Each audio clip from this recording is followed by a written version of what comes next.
జిల్లా కమిటీ సమావేశం పీడిఎస్ కార్యాలయంలో జరిగింది లెలిన్ నగర్.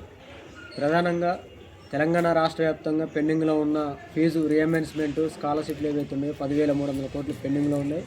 వాటిని విడుదల చేయాలని తెలంగాణ రాష్ట్ర వ్యాప్తంగా బెస్ట్ అవైలబుల్ స్కూల్ సమస్యలు ఏవైతే ఉన్నాయో 250 కోట్లు పెండింగ్లో ఉన్నాయి. వాటిని విడుదల చేయాలని చెప్పి సందర్భంగా మేము డిమాండ్ చేస్తూ ఉన్నాం. ఈ నెల 30 తారీఖున ఖమ్మం జిల్లాలో సీఎం రేవంత్ రెడ్డి గారు చింతకాని మండలంలో పర్యటన చేయబోతూ ఉన్నారు. మేము ఒకటి పీడిఎస్ విద్యార్థి సంఘంగా కోరేది, తెలంగాణ రాష్ట్ర వ్యాప్తంగా ఏవైతే పెండింగ్లో ఉన్న స్కాలర్షిప్లు ఫీజు రియంబర్స్మెంట్ ఏవైతే ఉన్నాయో వాటిని విడుదల చేయాలని, ఖమ్మం జిల్లాలో జనరల్ యూనివర్సిటీని ఏర్పాటు చేయాలని, ఏవైతే అద్దె భవనాలతో నడుపుతున్న హాస్టల్స్ గురుకులాలు ఏవైతే ఉన్నాయో వాటికి సొంత భవనాలు ఏర్పాటు చేయాలని చెప్పి, అనుమతులు లేకుండా నడిపిస్తున్న కార్పొరేట్ విద్యా సంస్థలు ఏవైతే ఉన్నాయో వాటిని రద్దు చేయాలని చెప్పి, ఫీజుల నియంత్రణ చట్టాన్ని పకడ్బందీగా అమలు చేయాలని చెప్పి డిమాండ్ చేస్తూ ఉన్నాం.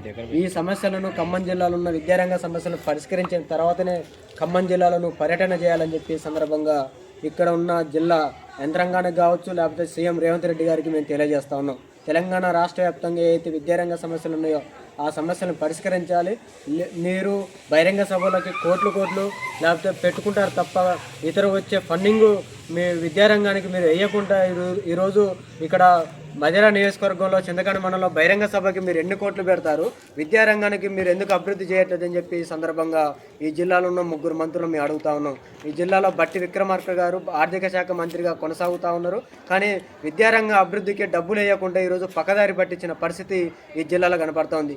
ఖమ్మం జిల్లాలో 3 మంత్రుల పేరుకు తప్ప దేంట్లో కూడా పనికి లేరు. రియల్ ఎస్టేట్ వ్యాపారాలకు లేకపోతే ఇక్కడ వ్యాపారాలకు పనిచేసుకుంటూ ఎమ్మెల్యేల కొడుకులకి ఫ్లాట్ ఇప్పించడమో, ఎమ్మెల్యేల కొడుకులకి డబ్బులు ఇప్పించడమో తప్ప వాళ్ళ అభివృద్ధి కోసమే, వాళ్ళ కుటుంబ అభివృద్ధిల కోసమే ఈరోజు అభివృద్ధికి డబ్బులు పంపిణీ చేస్తారు తప్ప విద్యారంగానికి ఎక్కడ అమలు చేయని పరిస్థితి ఖమ్మం జిల్లాలో కనపడతా ఉంది. ఈ ఖమ్మం జిల్లాలో అతిపెద్ద కళాశాల ఎస్ఆర్బిఎన్ఆర్ కళాశాల, దాంట్లోనే పీజీ డిగ్రీ కొనసాగుతూ ఉంటే ఇంతవరకు కూడా పీజీకి సపరేట్గా బిల్డింగులు లేక విద్యార్థులు ఇబ్బందులు పడతా ఉన్నా కూడా ఏమీ పట్టించుకోకుండా ఈ లోకల్ ఎమ్మెల్యే గారు ఉన్నారు.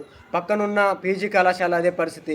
గర్ల్స్కి హాస్టల్ లేక ఇబ్బందులు పడతా ఉన్నా కూడా అక్కడ గర్ల్స్ హాస్టల్ని ఏర్పాటు చేయాలని చెప్పి అనేక సందర్భాల్లో ఈ లోకల్ ఎమ్మెల్యే గారు కావచ్చు, లేకపోతే ఇక్కడ ఉన్న 3 మంత్రులకి వినతి పత్రాల ద్వారా ఇచ్చినా కూడా ఏమీ పట్టించుకొని నాదుగా ఇక్కడ కొనసాగుతోంది. విద్యార్థి సంఘాలు శాంతియుతంగా ధర్నాలు చేస్తే కేసులు పెడతారు తప్ప ఈరోజు మహిళలపై, చిన్నారిపై ఖమ్మం నగరంలో పెద్ద ఎత్తున ఆత్మహత్య అత్యాచారం చేస్తే ఇంతవరకు అతని మీద ఎలాంటి యాక్షన్ తీసుకోకుండా ఈరోజు ఇక్కడున్న కార్పొరేటర్లే ఈరోజు అతనికి కొమ్ము కాసిన పరిస్థితి, కాంగ్రెస్ ఎమ్మెల్యేలు, కాంగ్రెస్ కార్పొరేటర్లు, బీఆర్ఎస్ కార్పొరేటర్లు కొమ్ము కాసిన పరిస్థితి కనపడుతూ ఉంది. అంటే చిన్నపిల్లల కాంచి పెద్దల దాకా ఆత్మహత్యలు, ఇక్కడ అత్యాచారాలు జరుగుతున్నా కూడా ఏమీ పట్టించుకోకుండా నిర్లక్ష్యంగా ఉన్నారంటే ఇక్కడ కాంగ్రెస్ ప్రభుత్వం చిన్న విద్యార్థుల మీద ఎంత ప్రేమ ఉందని చెప్పి మేము అడుగుతా ఉన్నాం.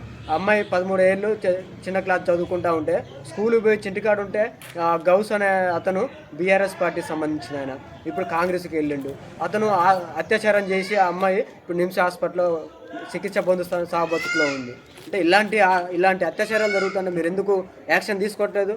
మీరు పేదల మీద ఎన్కౌంటర్లు చేస్తూ ఉన్నారు కదా, అక్కడ తప్పు చేయకపోయినా కూడా, దిశ దాంట్లో తప్పు చేయకపోయినా కూడా వాళ్ళ మీద ఎన్కౌంటర్లు చేశారు. ఇతని మీద కూడా అలాంటివి చేయండి అని చెప్పి మేము అడుగుతూ ఉన్నాం ఇక్కడ 3 మంత్రులు. అదేవిధంగా ఈ నెల 30 తారీఖున సీఎం రేవంత్ రెడ్డి ఏదైతే పర్యటన చేయబోతా ఉన్నారో విద్యారంగ సమస్యను పరిష్కరించకపోతే మాత్రం విద్యార్థి సంఘానికి, పీడిఎస్ విద్యార్థి సంఘానికి అపాయింట్మెంట్ ఇవ్వాలని మేము డిమాండ్ చేస్తాను. అపాయింట్మెంట్ ఇవ్వకపోతే మాత్రం మీరు ఏదైతే బహిరంగ సభ ప్రాంతాలు ఏదైతే ఉందో ఆ బహిరంగ సభ ప్రాంతాల్లో పీడిఎస్ విద్యార్థి సంఘం అడ్డుకొని తీరుతామని చెప్పి ఈ సందర్భంగా వారిని మేము హెచ్చరిస్తూ ఉన్నాం.